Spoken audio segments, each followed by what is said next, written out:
Hi everyone! After months of looking at other people's YouTube channels and watching them play on their zoos, I thought it was time to upload a video of mine just to see what people think of it.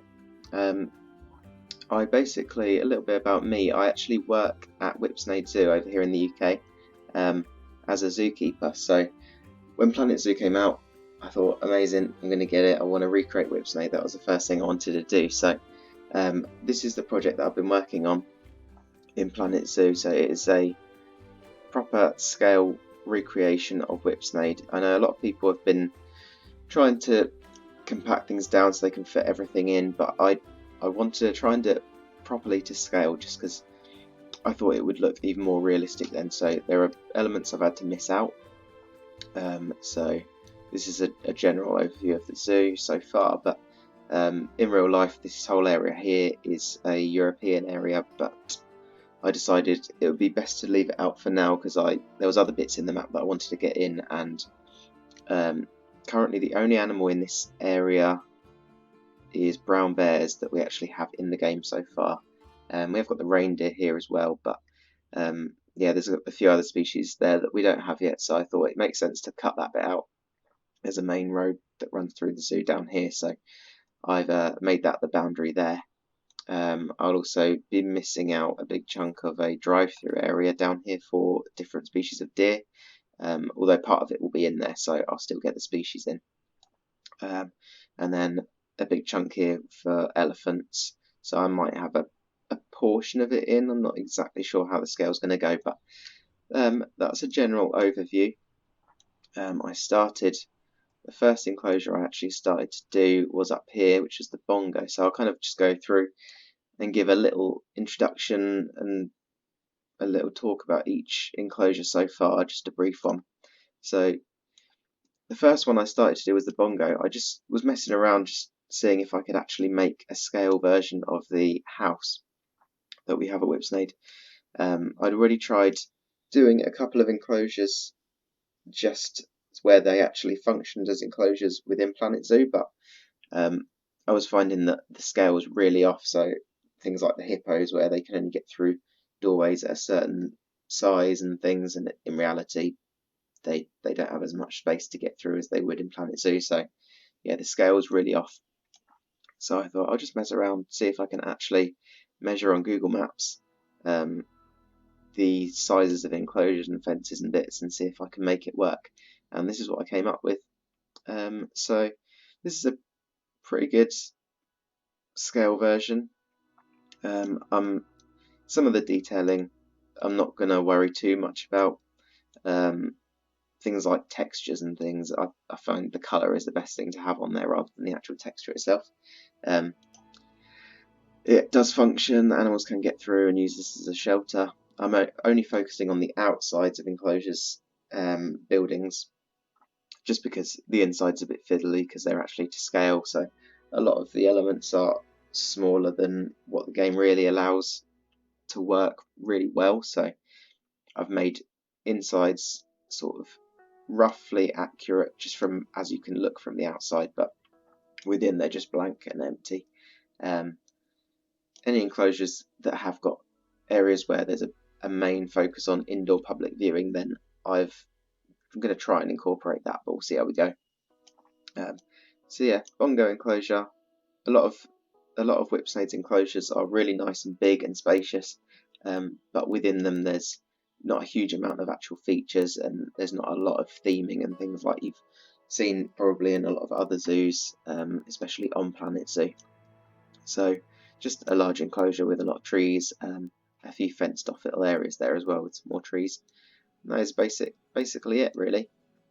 I'm trying to do some custom fencing just to add to that realism where that allows. So electric fence in there doesn't quite look as it would in real life, but that's pretty much it. Yeah, the custom fencing I think is what really makes it look realistic. So next to them we've got the white rhinos. So obviously we don't have them in the game yet, but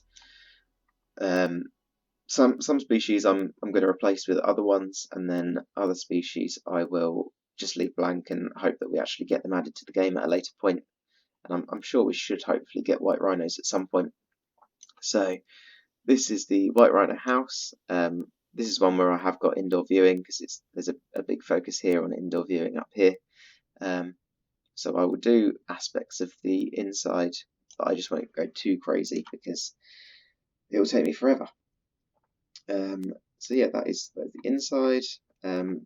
House-wise, paddock-wise, sorry. We've got a really big enclosure. There's two enclosures that are actually linked together for a big mixed African exhibit. But yeah, there's a bit more detailing to go in here, some trees and logs and things like that, and mud wallows. But in general, that's the basics of it. A lot of the enclosures at Whipsnade use a ha-ha, which is what we call the ditch dry moat sort of thing. So that is a bit tricky to do, but this is the way I found it to work best without putting coverings and concrete and stuff to hide the actual edges. So it's a bit jaggedy inside, but from the outside it still has that effect of making sure that you're on the same level as the animals, but also protected. Over this way we have what we call the BOC pond. So this is an old waterfowl pond, which now we've got Sitatunga in this house, in this paddock, sorry, and they have access to this. So there's an old building there which used to house waterfowl and things like that, but yeah, just a lot of planting, nice pond in the middle, quite nice and sheltered. And then in this side, for the minute, this is separate to the left-hand side paddock there because it's just so big anyway. But once we get the rhinos and things, I might just open it all up. So this side, we've got the antelope, so gemsbok.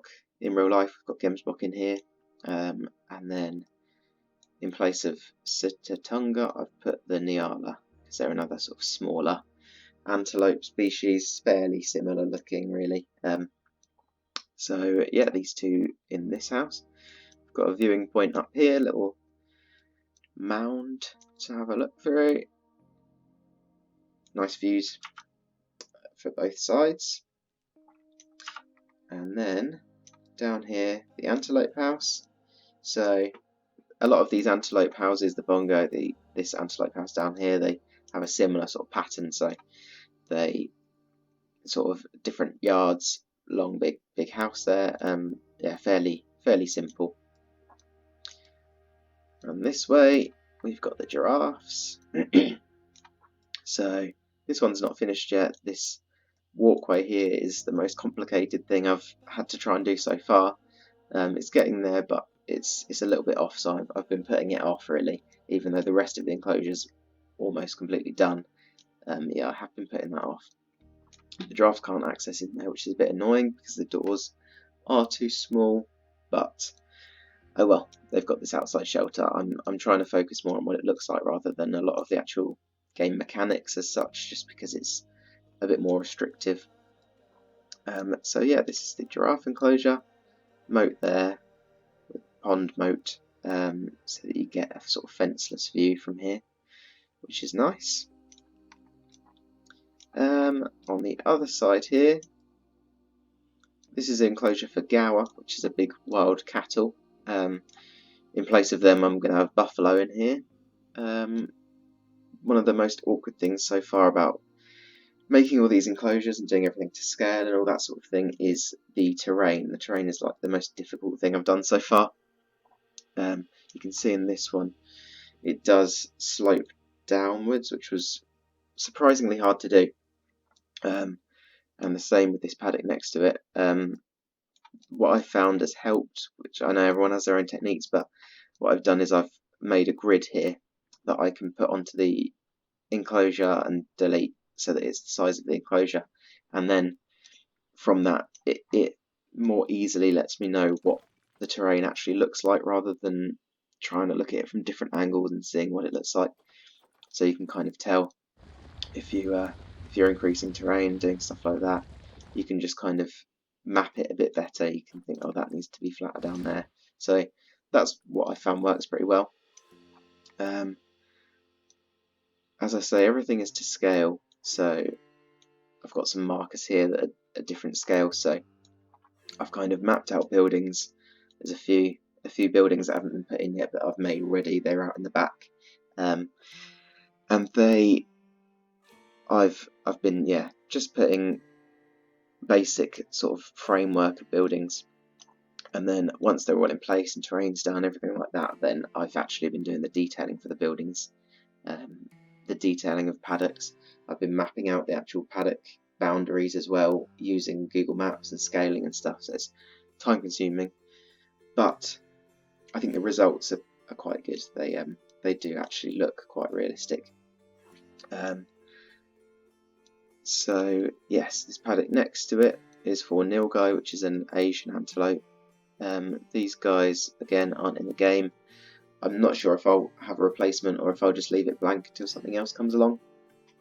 But yeah, we'll see.